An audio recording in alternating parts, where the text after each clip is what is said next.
came back. That's awesome. Oh, where did we leave off? Now, for those of you who aren't here, technically this is a study on Matthew, but it's going to take just a little bit to get to Matthew. What we did is we stepped back in time, and we went all the way back to King Saul, and then we started talking about the breakdown of the kingdom, how the United Kingdom was broken into two, the northern kingdom and the southern kingdom. And then, excuse me, last week we talked about the other nations outside of Israel, the nation or the kingdom of Assyria, and how it came in and conquered the northern tribes. And does anyone remember about what time frame that happened? Oh, I'm not good with numbers. Around 722 BC. Around 722 BC, Assyria from the northeast came down and conquered the northern tribes, the 10 tribes that made up what we know of as the kingdom of Israel. We still have the kingdom of Judah that also they tried to conquer, but remember Hezekiah prayed to God, trusted in God, and God sent that angel that wiped out how many? 185,000 men, one angel. And so the kingdom of Judah was saved at that time. However, not too long after that, a new kingdom arose, a new group of people arose. And who were they? Babylonians. Now the Babylonians lived, if you remember my little map here, let me find a color. I'm going to do this again and you're going to know exactly what it means, right? Now you go up and giggle with me. Yeah, I got to go a little smaller though this time. So there's Mediterranean Sea. Egypt is over here. So this goes up to Egypt. And we've got our Red Sea and then a little finger here. This is what we know of today as Saudi Arabia. Persian Gulf is here. And over here is India. We have this little lake here called the Dead Sea. Do you know the Dead Sea is the lowest point, right? Am I right? I think I am. The lowest point on Earth. How many feet below sea level is it?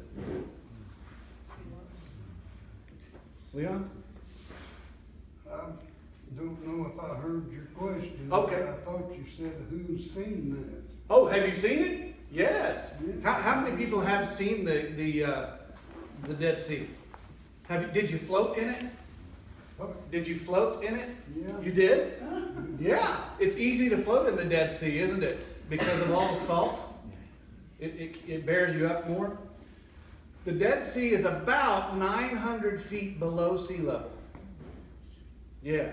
900 feet below sea level. And the funny thing is, Jerusalem, which is just about right here, is how high? Does anybody remember that's been there? About 2,500 feet above sea level. Yeah. So to go from the Dead Sea and Jericho, which is fairly adjacent to the Dead Sea, to Jerusalem, you're going up about 2/3 of a mile in altitude. Okay, so anyway, we got the Dead Sea, we got the Jordan River, we got the Sea of Galilee here, and I drew it small because when we go over here, you have the Euphrates River and the Tigris River. Babylon is right about here. Now, Nineveh was right about here. Nineveh was the capital of Assyria, the Assyrian kingdom. Babylon came and conquered Nineveh. And then we have what we know of as the Babylonian Empire. And they conquered pretty much the same. You remember I said something about the Fertile Crescent last week? The Fertile Crescent basically is this area right here, and it even goes down into Egypt. Because this is very fertile, because of the rivers that run through it. And then on over here, we have Italy and various other nations. But the Fertile Crescent runs right through here. And so the Babylonian Empire was essentially that entire Fertile Crescent. And Assyria was actually pretty close to that same size. Well, Babylon conquers in about what time? 612. Around 612. Babylon conquers Nineveh. and moves across. Now, in 605, remember, Babylon came down to Egypt and conquered Egypt. And who was in the middle? Israel. God's people were in the middle between Babylon and Egypt. So they had to start paying homage to Babylon. They paid taxes and tribute to Babylon. However, Egypt liked to kick against the goat a bit. And so they would every now and then fight against Babylon. And so what would happen is the people in the middle, kingdom of Judah, would switch sides a lot. And so we get a little bit of that from here on out, actually, because they're caught in the middle a lot. And so Nebuchadnezzar, they eventually tied in with Egypt, and they stopped paying tribute. Nebuchadnezzar came in. How many deportations? They deported people about how many times? We know of it as 3. Technically, there was a 4th one, but it was a very minor one. But yeah, we know it as 3 deportations, and then maybe one little minor one that happened a little later.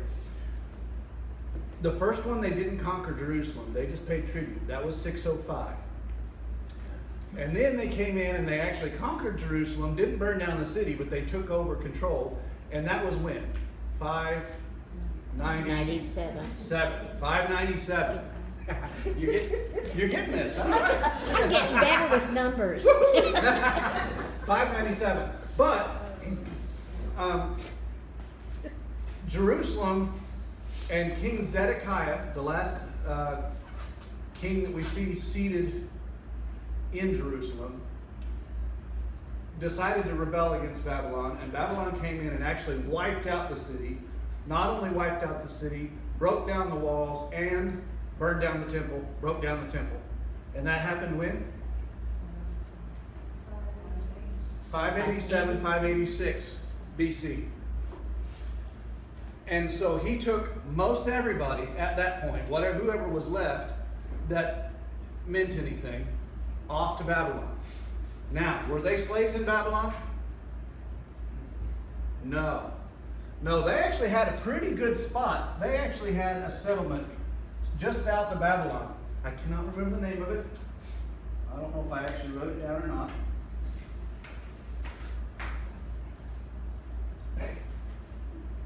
I didn't write it down. But most of the captives were settled in a pretty good spot down here in Babylon, just south of the city. And God told them through Jeremiah, set up shop, integrate, learn how to live in your new land, because you're going to be there a while. Now, if you remember, a few of the Jews did not go that direction. They ran off to Egypt, right? And they took Jeremiah with them. So what we see is we have a large settlement in Babylon, and we're going to start talking about that settlement primarily. But there's another settlement of Jews in Egypt, and they settled right up here in northern Egypt, or what we call Lower Egypt, because North Egypt is lower down in altitude than southern Egypt. They settled right up here in the delta of the Nile. Now, we do see there's evidence of Jews throughout Egypt, but mostly they settled up here. And we'll see later some interplay between their scholarship and the Library of Alexandria. Okay, so we'll get to that. What kind of life did they have to experience over here? What did they have to do with their religion? They didn't have a temple anymore. So what do you think they had to do? How did they change their devotion to God? Yes. What we see is not so much the formalization of a synagogue, but we see that they became a people of the book. Because they no longer had a temple at which they could worship and do all the sacrifices that were required, they became very devoted to the book. The books of Moses, the prophets that might have written already. And there were several prophets that were prophesying at this time, so those books wouldn't have been written yet. But there were some that had already written. But primarily, they're looking at the books of law, the 5 books of law. And then maybe some of the historical books were also written. And so they became a people of the book. Not only did they have to change the way they carried out their devotion to God, but they also had to change their language. What language did they now learn to speak? Do you remember from last week? Aramaic. Aram, the land of Aram is up here. And so when the Assyrians took over, they brought the Aramaic language in. And then when Babylon took over, they were already part of the Aramaic kingdom, the Assyrian kingdom. And so they had already learned this language. So they were speaking Aramaic too. So the Jews lost a little bit of their Hebrew heritage, linguistic heritage, and they learned Aramaic. If you're a Jew who was born over here, and you're here for 70 some odd years, you're going to learn Aramaic. Unless you're a scholarly Jew, you're not going to retain your Hebrew heritage as much, especially your Hebrew language. And we see that in America today. People come to America as kids, they are schooled using English. Yes, their home life may speak a different language, but their experience, their cultural experience is all in English, and so they develop the English language quite well. And I have a friend I work with, his daughter, they're from Brazil. His daughter doesn't speak any Portuguese, but they're from Brazil. And so that's what happens over here, is we have a lot of people who are in Aramaic, and we see the New Testament, a lot of the common language is Aramaic. Now, there's another language that they speak when we get there. And so we'll get to that part. But Hebrew is now a language of the scholars. I don't know when this began, but I think it started in Babylon. But the synagogues kind of started out not so much as a place for religious focus as it was a community center. And it was a center at which little Jews, little boys and girls, learned to read. And one of the things that they learned to read was the law. So there was training in Hebrew, but to continue that training, it was like going to high school, and it was like going to college. And so very few people continued that training in the law, the books of the law, and the native language of Hebrew. And so what we get is scholars of the law. And remember what we called them last week? Scribes. Generally, this is where we start seeing the idea of scribes come into play. And we read about scribes in Matthew. So there's a lot of changes that have to take place over here while they're living away from their home city, Jerusalem. Much of the Old Testament was written during this time. When we talk about 1st and 2nd Kings, 1st and 2nd Kings are chronicles of the king, not 1st, 2nd Chronicles, although those were written as well.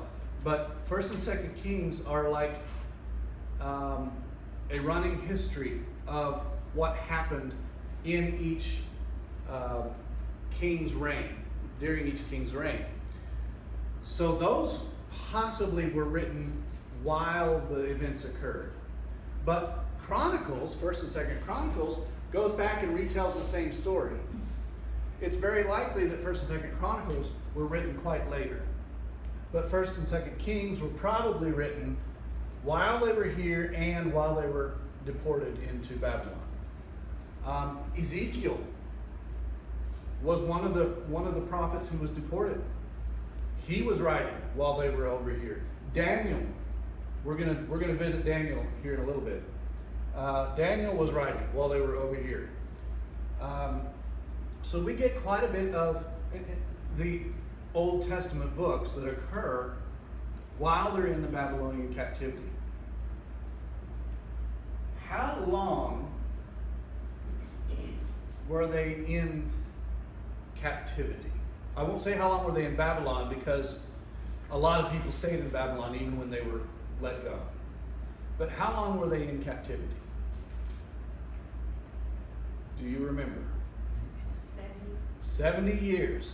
70 years they were in captivity. And Jeremiah tells us that. Jeremiah, in his writings, received messages from God that they were going to be in Babylon for 70 years. And we even read in Daniel where he's reading Jeremiah, and he says, 70 years. Well, look at that. 70 years is about up. And so he prays to God for the repentance of the nation and for preparation for freedom, essentially. If Daniel, of all people, was a little bit surprised to be reminded of that, I guess we could conclude that those people had a pretty good life there. And it wasn't on their mind every day that we're going to get out of this sometime. Yes, absolutely. People had a very good life in Babylon. Babylon was a very rich and plentiful nation.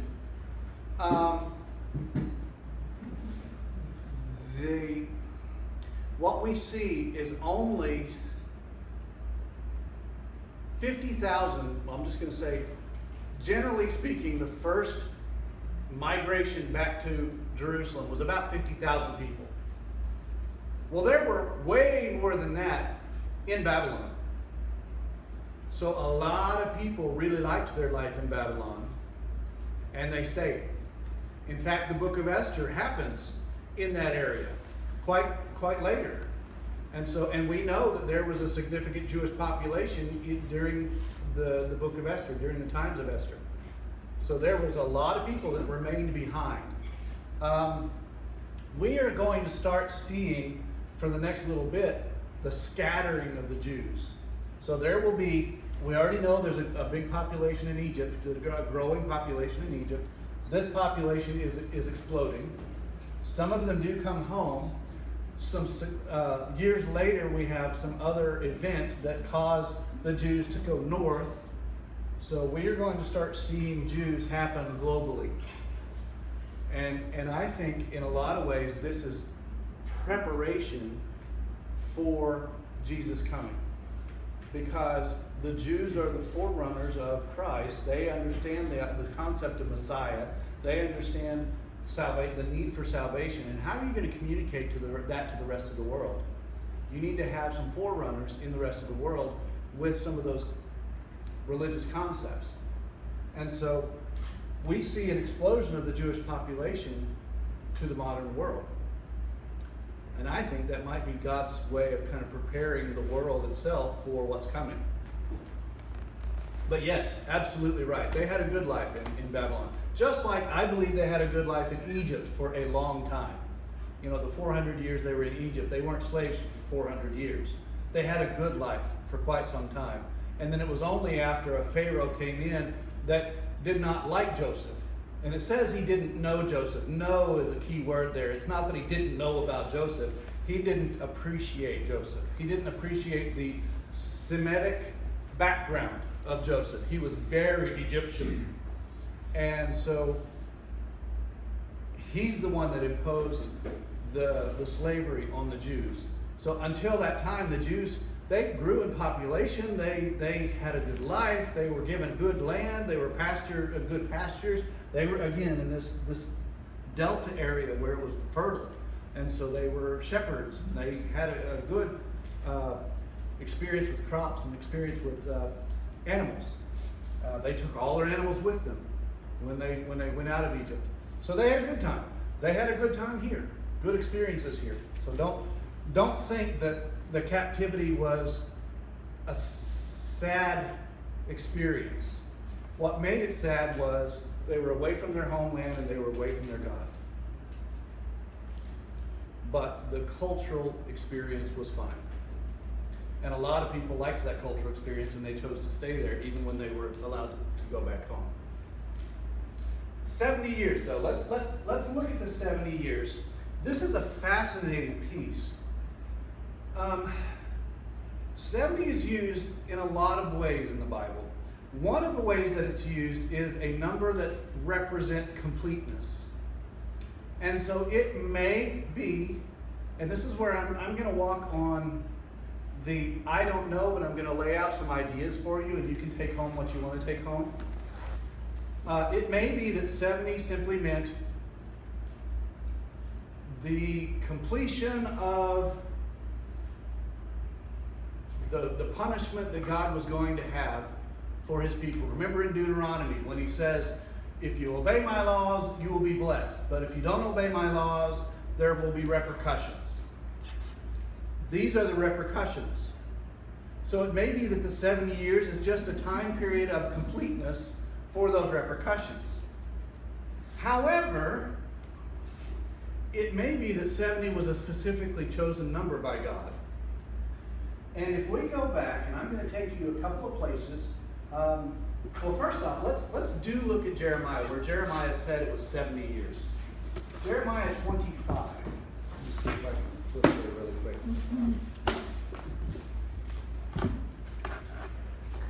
Jeremiah 25. He is writing, and God told him in verse, let's look at 11 and 12. Says, this whole country will become a desolate wasteland, and these nations will serve the king of Babylon 70 years.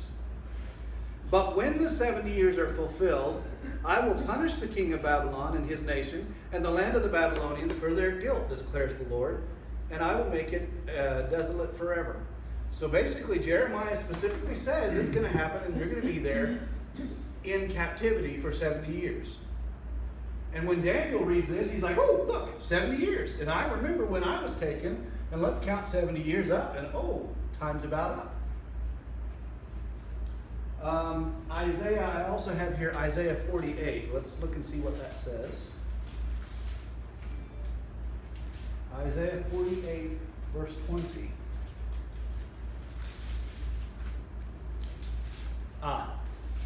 This is just where they're being told.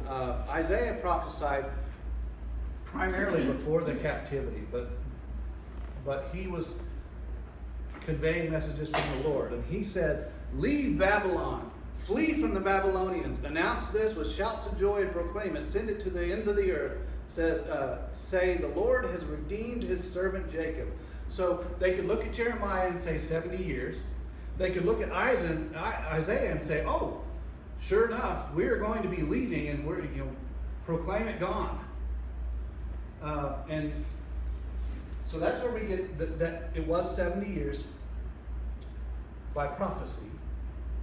But if we go back to the law, let's go back to Leviticus. Does anyone remember anything about the land by requirement laying fallow every 7th year? Okay? By law, the land was to remain fallow every 7th year for its own refreshment. Leviticus 25.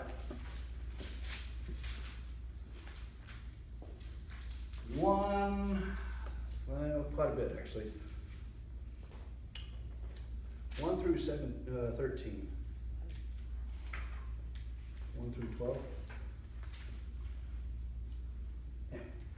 1 through 13. The Lord said to Moses at Mount Sinai, speak to the Israelites and say to them, when you enter the land I'm going to give to you, the land itself must observe a Sabbath to the Lord. Okay, not the people, the land must observe a Sabbath to the Lord. For 6 years sow your fields, and for 6 years prune your vineyards and gather their crops. But in the 7th year, the land is to have a year of Sabbath rest, a Sabbath to the Lord. Do not sow your fields or prune your vineyards. Do not reap what grows of itself or harvest the grapes of your untended vines. The land is to have a year of rest. Now, whatever the land yields during that Sabbath year will be food for you. So the land will still yield some things for you, and you can glean from it, but you can't sow into the land on that 7th year. for yourself, your male and female servants, the hired worker, the temporary resident who live among you, and for your livestock and wild animals for your land, in your land. Whatever the land produces may be eaten. And then it says the year of Jubilee. Count off 7 Sabbath years. Now, how long is that? If you have, I'm sorry? No. If you have, I talked over you, so I didn't hear what you said. If you have a Sabbath year every 7th year, and you have 7 Sabbath years, how many years? 49. 49. Okay, so 49. Count off 49 years, 7 times 7 years, so that the 7 Sabbath years amount to a period of 49 years. Then have the trumpet sounded everywhere on the 10th day of the 7th month, on the Day of Atonement. Sound the trumpet throughout the land. Consecrate the 50th year and proclaim liberty throughout the land to all its inhabitants. It shall be a jubilee for you. Have you heard of the thought of a jubilee, year of jubilee in the Old Testament? Okay, so it shall be a jubilee for you. Each of you is to return to your family property and to your own clan. The 50th year shall be a jubilee for you. Do not sow, do not reap what grows of itself, or harvest the unintended vine. So on the Sabbath years, you could reap whatever grew. But on that 50th year, you couldn't even reap what grew. Okay? So don't reap. For it is a jubilee, it is to be holy for you. Eat only what is, and this says is taken directly from the field. So this is interesting. I got to, in my mind, figure that out. But in this, verse 13, in this year of Jubilee, everyone is to return to their own property. Now, one of the things about this Jubilee, year of Jubilee, is if you bought land, on that 50th year, that land returned to its original owner. So the price of land was usually, what's my word? Prorated. Prorated. That's my word. I couldn't think of it. It's usually prorated based on how many years are remaining until the Jubilee. So if I bought if I bought some land and I have 49 years left, I'm going to pay a significant price for that land because I get 49 years worth of usage out of that land. But if I buy it and I only have 5 years left before the Jubilee, it's going to come at a discount because I will only have access and use of that land for 5 years before it returns to the original owner. This is God's way of keeping the land pure and within the family rights or within the tribal rights of his people. And I've heard it said, and I'm not going to go very far, I'm going to tiptoe on some ice here, part of the term adultery has to do with adulterating the land. If you commit a marital adultery, you're also adulterating the promise of the land.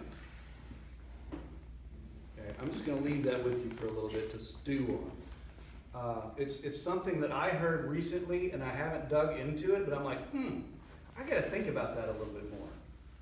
But, God definitely is very concerned about the heritage of the land and the ownership of the land, so there might be something to that. Okay, so we have 7 Sabbaths and then the year of Jubilee. So every 50 years, the land is to lie fallow. How many years? 8 years. Every 50 years, there are 8 years of each 50 year that the land is to lie fallow. Okay? Because you have 1 every 7, fallow. 1 every 7, fallow. And then the 50. So you have 7 and 1. That's 8 years. Okay. Having said that, let me see what I've got here. Leviticus 26:33.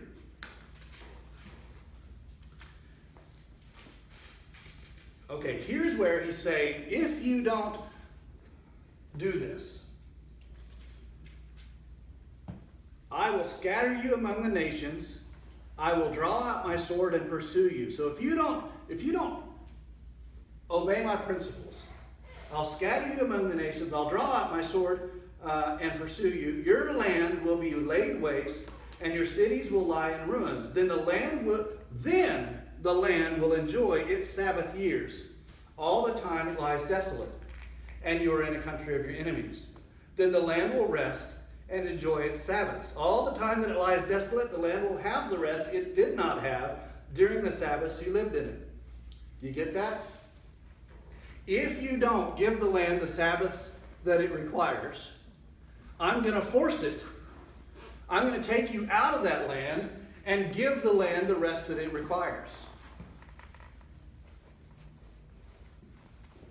Where are we? What did he do? He took the Israelites out of the land because they were not obedient to his principles. And he's giving the land the time, the Sabbaths that he designated for the land itself. God really cares about this land. The geography, it has been said, the geography of the Middle East is the fifth gospel. To understand a lot of the gospel message, you have to understand the geography of the Middle East. Why God may have chosen that area. If you see, this is kind of a crossroads area, is it not?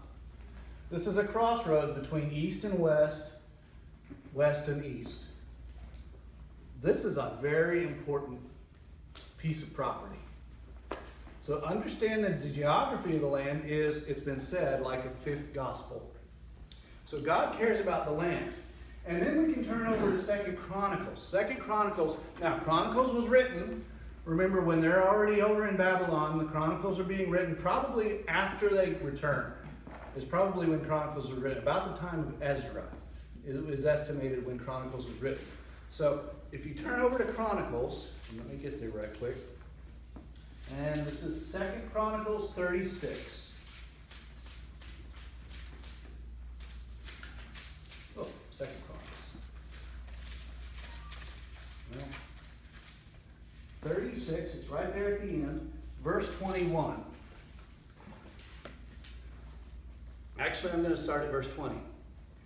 He being God, carried into exile to Babylon the remnant. Actually, he probably in this case is Nebuchadnezzar. Yes, he's talking about Nebuchadnezzar. Set fire to God's temple, broke down the wall of Jerusalem. They burned all the palaces, destroyed everything of value there. And he carried into exile to Babylon the remnant who escaped from the sword. So those that didn't die in the battle, he took off to Babylon. And they became servants to him and his successors until the kingdom of Persia came to power. Now remember, this is written in past tense, so it's the history of. Okay? And then verse 21, the land enjoyed its Sabbath rests. All the time of its desolation it rested until the 70 years were completed in fulfillment of the word of the Lord spoken by Jeremiah. So, it may be, if we put 2 and 2 together and come out with 5, that if we multiply 70 times 8, 70 years they were there, times the 8 years, every 50 years they were supposed to have a Sabbath rest, we come out with about 560 years, I believe. It may be that in the scope of about 560 years, they did not let the Sabbath rest occur. The land did not get its rest. And so, it may be that the 70 really marks out, God knows you didn't let my land rest for 70 years. Therefore, 70 years, I'm going to make sure the land has rest. Now, that's putting a lot of assumptions together, but the coincidences are all there. I mean, the words are there. It kind of makes sense. Okay. Now, if you're a Jew, Where does that put that, if you back up, is that basically the split from north and south? no, it's close, but not quite. If we go back 560 years, it's going to be about, well, yeah, it's going to be about that time. It's going to be about the time of the split. Because we see 587 is when 586 is when they were taken off. If you take 560 away from that, you're sitting at about, what is that, 980? I gotta do math, you know that. 960? 960 is pretty close to that time. So that could be when Solomon turned. Remember, Solomon didn't have the purest of reigns. And so it could be about the time Solomon kind of turned his focus. So yeah, good question. I didn't actually compute that, but it does make sense. Yeah? I was just reminded, you were talking about the importance of the geography. In Ezekiel 38 and 39, when it talks about the future invasion of Israel, maybe don't want to go into that at the moment, but in the description of that, God's word refers to Israel as the center of the world. Yeah. Yeah. Yeah. That's pretty insightful. Absolutely. And you know, if you think about it, the entire Old Testament happens right here. Abraham came from right over here. Well, generally believed he came from right here. Was a city in the Chaldean area. Now, Chaldees was a little bit south of here. You got Babylon, and then you had the Persians, and of the Chaldees, the Chaldeans, was about right here. And so he came to, I don't know, a lot of people would travel up and around because that's where the Fertile Crescent was. That's where the rivers were, the water sources were. If you cross directly across, you're going across desert. And some people did that, but few people did that. Some people do believe that that's the trek that Ezekiel took when he went across to Babylon. Could be, might not be. That some people think Ezra came back that direction. And it says, I forgot where, but they will come down from the north. The Yes. Babylonians, they had to go up and go down. Yes, they went up, and there were two primary roads that came this direction through this land. One was called the Via Maris, the way of the sea. Marine. So the way of the sea, and it came down the coastal region. And it was the better of the two roads. But the coastal region was controlled by the Philistines. And so there was that challenge.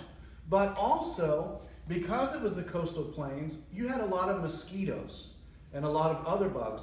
And you ended up with potential malaria.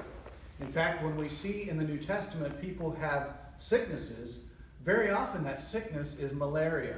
When Peter's mother-in-law was ill, very, very likely it was because of malaria. Because that was prominent in this coastal region. The other road was on the other side. There are two mountains. In fact, let me draw this here. And again, we have the Mediterranean. We've got this road coming down this way, and obviously it zigzags, but I didn't draw that. That's the Via Maris, and then you have mountain ranges. There's a mountain range here, and that mountain range is the vicinity of Jerusalem. Jerusalem is set on a mountain. And then you have, see if I can mark all over my clothes here, the Jordan River and the Jordan Valley, and there is a fissure in the earth that separates that, and so that's where the Jordan runs, and it's a lush valley, has a lot of good fertile soil. On the other side of that valley, you have more mountains, and those are the Jordan, the country of Jordan now, the Jordanian mountains. This was your land of Moab, Ammonites, those were all over here. And then there was another road that came down this direction, and that was called, and it went this way. It went just south, and they both went to Egypt. This one was called the King's Highway. So you had the Via Maris and the King's Highway, and what would happen is up here near Damascus, there was some crisscrossing between those roads. So you could choose to take either one. And a lot of people did, and controlling that intersection was a big deal.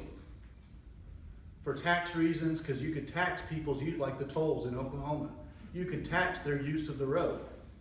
So this was a big deal economically for all the nations. because there was a lot of export coming out of Egypt. There was a lot of import in these areas over here. There's a lot of travel that comes from Asia Minor. And this crisscross is a big deal. I have no idea how we got on that. I've already lost it. But that's, yes, absolutely. So 70 years they were in Babylon could be because God designated that the land needed its rest. And he set up the return. He foretold what was going to happen next. Who was going to dictate that they could come back? I don't know that I want to go there today because that gets into the whole next series of conversations. But do you remember the name of the emperor or the king who decreed their freedom? His name is Cyrus. King Cyrus of Persia. So what we're going to get into next week, we're going to go to Daniel. We're going to go to the book of Daniel, and we're going to read about the Nebuchadnezzar's dream of the statue and its interpretation. And then we're going to get into the Persian Empire, because Persia comes up. Remember I said Persia was down here? Persia comes up and defeats Babylon, and all of this territory then becomes the Persian Empire. But not only this territory, but it also grows. It becomes an even larger empire under Persia. So we'll go there next week, and we'll talk about Cyrus, and we'll talk about the return to Jerusalem. We'll talk probably a little bit about Esther, although she happens quite a bit later. But we'll talk about the rebuilding of Jerusalem, the rebuilding of the temple. And then what happens is we get into what we call the silent 400 years. This is the end of the Old Testament. The Old Testament kind of stops. Ezra and Nehemiah are the last historical books written about the Old Testament, events of the Old Testament. And generally Malachi is the last prophet noted. And that all ends, and then we have a period of silence. I'm going to say silence. It wasn't truly silent. I'll hint that. But based on our accepted canon, the Old Testament and New Testament, we have a gap of about 400 years. We're going to start talking through those 400 years. And the nations that happened, the kings that happened, the wars that happened during those 400 years, setting us up so that when we get to Matthew, we better understand all the nuances that we see when we get to Matthew. We're going to start that next week. Okay, not Matthew. We're not going to start Matthew next week, probably, at the rate we're going. But I want you to understand how this all builds up historically so that you have a better context for what we read when we get to Matthew. Awesome. And what I hope is that the recording works. I know that several of us have, this is summer, absolutely. You're going to be on vacation. We're sick, whatever. If I can start recording these conversations and posting them, and I'll try to send them to Lita so that she can post them with the prayer lists, and then you can actually access the recording. If you're gone, you can catch back up. That way you don't lose track of where we are. Because a lot of it, we're building. If we discuss something today that built on the Assyrian Empire, and you missed the Assyrian Empire conversation, you might lose a little bit of that context. So I hope this is going to work. I may have to go buy a video camera. But hopefully I can record these and hopefully make them available to you so that you can catch back up if you do need to miss, because I don't want anybody to miss the conversations if we don't have to. Thank you, and let me pray right quick and we'll be dismissed. Lord, it's so amazing to read your word, and so amazing that you have retained your word. You have maintained it in a way that we can read all of the events that occurred so many years ago, and that they are still true today, that archaeologists are making discoveries that confirm what we read in your Bible.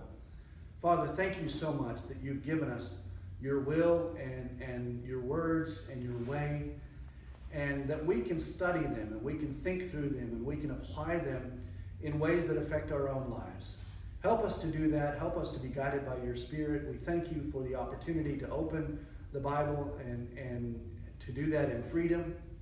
And help us, Lord, to be your shining light as we go out into our lives this week. And pray that those who are on travel are kept safe, and those who are ill are made healthy again, and that we can all gather again and once again express your love together, our love for you together. We pray this, Lord, through your Son's name, our Savior, Jesus.